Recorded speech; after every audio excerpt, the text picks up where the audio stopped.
The van was finally empty. The last cardboard box was deposited on the clean, polished floor of the kitchen. She stood in the centre of the room, listening to the new silence. It was a different kind of quiet from their old apartment. This one was deep and full, soaked into the very walls of the house they now owned. He came up behind her, wrapping his arms around her waist. "We did it," he whispered into her hair. "Our own place." She leaned back into his embrace, a smile touching her lips. "It's perfect." And it was. The 2-story home on Elmwood Drive was everything they had ever wanted.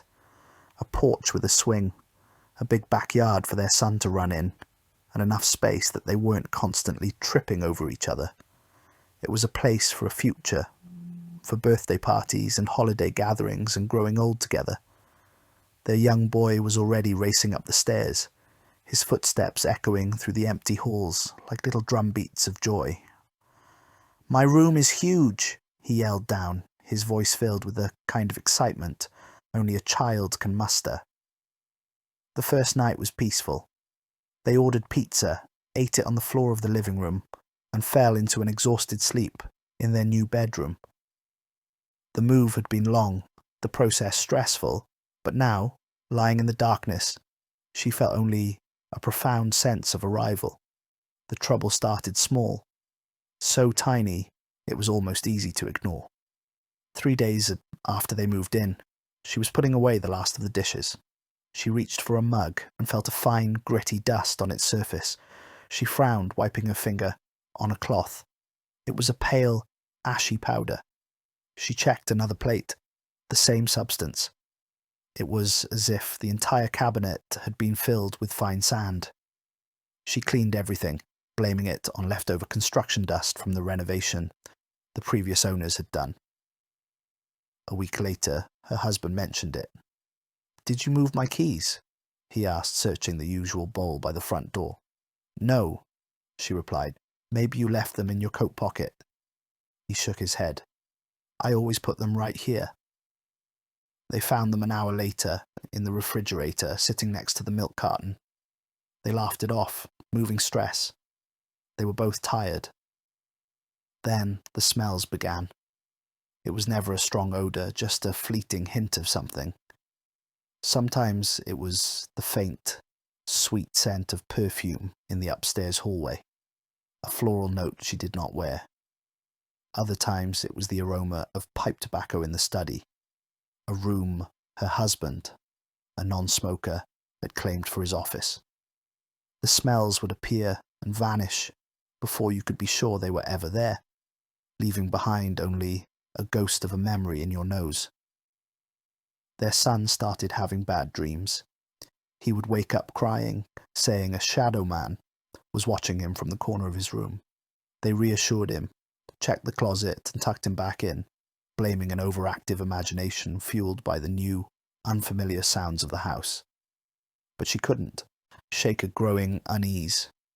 It was a feeling of being observed, a prickling on the back of her neck when she was alone, a sense that the air in her room had just been disturbed, like water after something has passed through it. One afternoon, while her son was at school and her husband was at work, she decided to tackle the basement. It was the one part of the house they had largely ignored, a dark, concrete-floored space filled with forgotten boxes left by the old residents. The air downstairs was cold and damp, smelling of earth and old wood. A single bare bulb hung from a wire, casting long, dancing shadows. As she sorted through mouldy cardboard, she found nothing of interest, just old newspapers, broken tools, and a collection of rusty canning jars. In the farthest corner, behind a stack of crumbling boxes, she found a small door. It was low to the ground, no more than 3 feet high, like an entrance for a child. The wood was rough, unpainted, and secured with a simple, rusty latch. Curiosity got the better of her. She pulled the latch, the metal screeching in protest, and the door swung inward on stiff hinges. It was not a storage space, right? It was a shallow alcove, and inside was a single object. A doll. It was old. Its porcelain face cracked and stained. Its dress faded to a dull, colourless rag. Its glassy eyes seemed to hold a dim light from the basement bulb. What chilled her, what made her breath catch in her throat, was its position. It wasn't lying down. It was seated, propped up against the wall, and its head was tilted upwards, as if it had been staring out of the little door, waiting for someone to open it. A wave of revulsion washed over her. She slammed the little door shut, her heart hammering against her ribs. It was just a doll, she told herself. A forgotten toy. But the image of its knowing, upturned face was burned into her mind.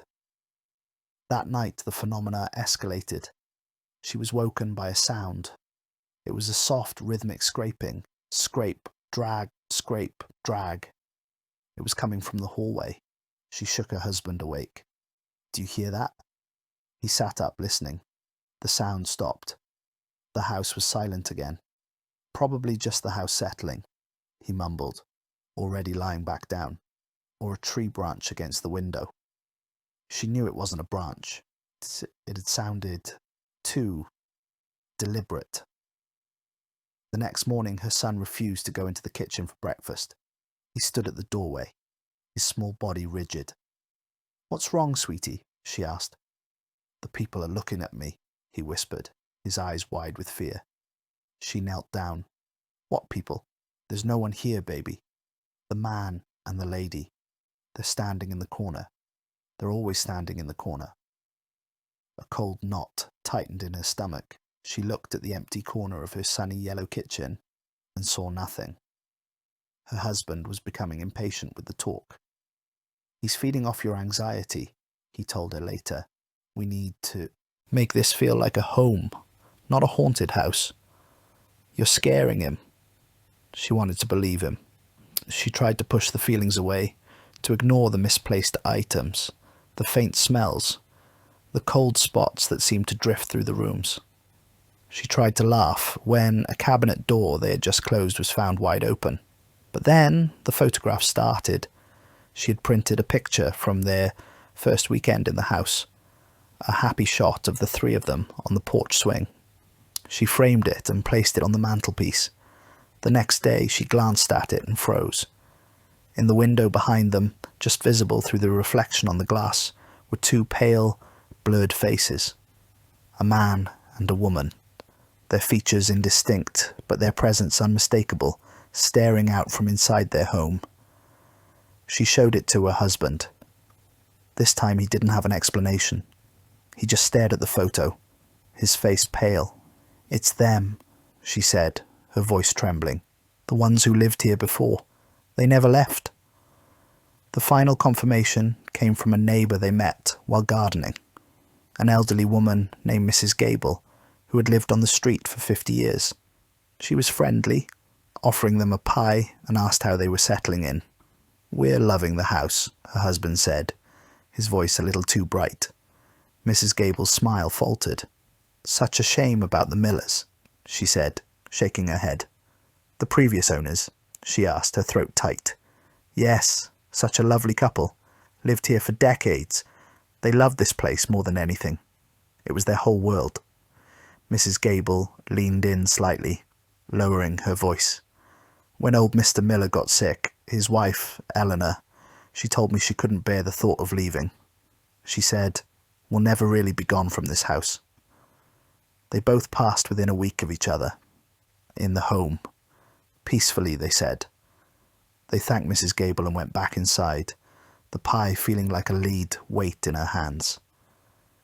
That night the house was different. The silence was no longer empty. It was watchful. The air was thick and heavy. They put their son to bed, all three of them huddled in the same room for comfort. He fell into a fitful sleep, but they lay awake, listening. Just after midnight, the sound returned. Scrape, drag, scrape, drag. It was louder now, right outside their bedroom door.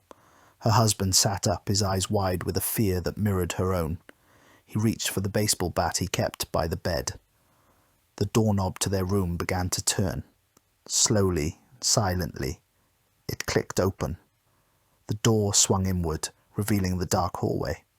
And there, silhouetted against the faint light from a window, were two figures. They were hunched and old, their forms seeming to blend with the shadows.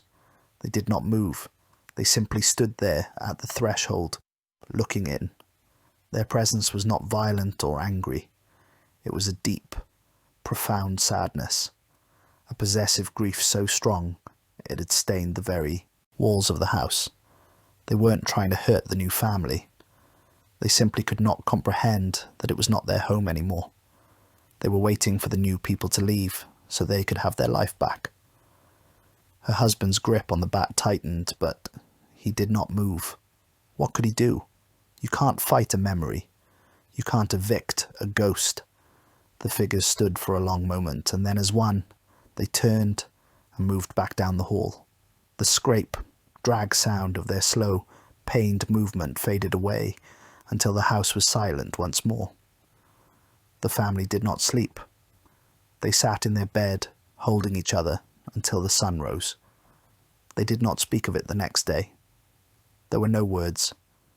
They had bought their dream home, a beautiful shell filled with another family's unending attachment. The previous owners had kept their promise. They had never truly left. And now, the new family was faced with an impossible choice.